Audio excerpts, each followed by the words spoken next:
লক্ষ মানুষ গোটা দেশের বিভিন্ন প্রান্ত থেকে ওসমান হাদির জানাজা যে এসেছে, এই জানাজা আমাদের বার্তা দিচ্ছে বাংলাদেশ তৃষ্ণার্ত পাখির মতো অপেক্ষা করছে এমন কিছু মানুষের, যে মানুষগুলো এদেশের স্বাধীনতা সার্বভৌমত্বের জন্য, ইনসাফ এবং ন্যায় বিচার প্রতিষ্ঠা করবার জন্য, জনগণের অধিকার আদায় করার জন্য নিজের সর্বোচ্চ শক্তিকে যারা আল্লাহর রাহে কোরবান করবে, এরকম কিছু তরুণের জন্য গোটা দেশে মানুষ অপেক্ষা করছে।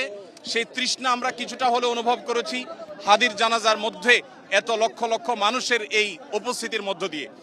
আমরা শুধু একটি কথাই বলতে চাই, আমাদের আরো হাজার হাজার শত শত হাদির প্রয়োজন, আমাদের ঘরে ঘরে হাদির প্রয়োজন।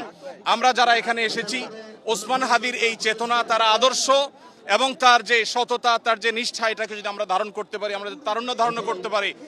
আজ বাংলাদেশের জুলাই বিপ্লবের প্রতীক শহীদ শরীফ ওসমান হাদির নামাজে জানাজে আমরা শরীক হলাম। আজকে জাতীয় সংসদ ভবনের দক্ষিণ প্লাজায় মানিক মিয়া এভিনিউতে স্মরণকালের ঐতিহাসিক জানাজা, বাঁধ ভাঙ্গা মানুষের এই স্রোত, এই জোয়ার প্রমাণ করে শরীফ ওসমান হাদি বাংলাদেশের মানুষের হৃদয়ে কতটা গভীর জায়গায় সে আসন গেড়েছিল।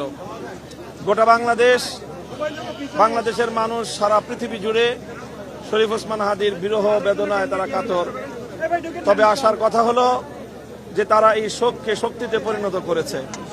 আজকে শরীফ ওসমান হাদির জানাজায় অংশগ্রহণকারী বীর বাংলাদেশের তৌহিদি জনতা, তারা যে শপথের বাণী উচ্চারণ করেছে, আমরা সেই শপথের, তার বাচ্চাটা সবেমাত্র বাবা বাবা বলা শুরু করেছে। ওসমান হাদি তো শুধুমাত্র তার নিজের জন্য জীবনে কিচ্ছু করে নাই, তার সন্তানকেও সে সময় দিতে পারে নাই কোনোদিন। তার ওয়াইফ যখন প্রেগনেন্ট, তখন সে হুমকি পেয়েছে, আমরা শাহবাগ থানায় জিডি করেছি।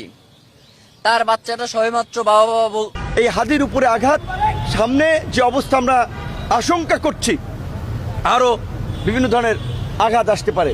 আমি বরাবর আমার এলাকায় শহীদ শরীফ ওসমান হাদির অকাল মৃত্যুতে আগামী শনিবার একদিনের রাষ্ট্রীয় শোক ঘোষণা করছি। এই উপলক্ষে শনিবার দেশের সব সরকারি, আধা সরকারি, স্বায়ত্তশাসিত প্রতিষ্ঠান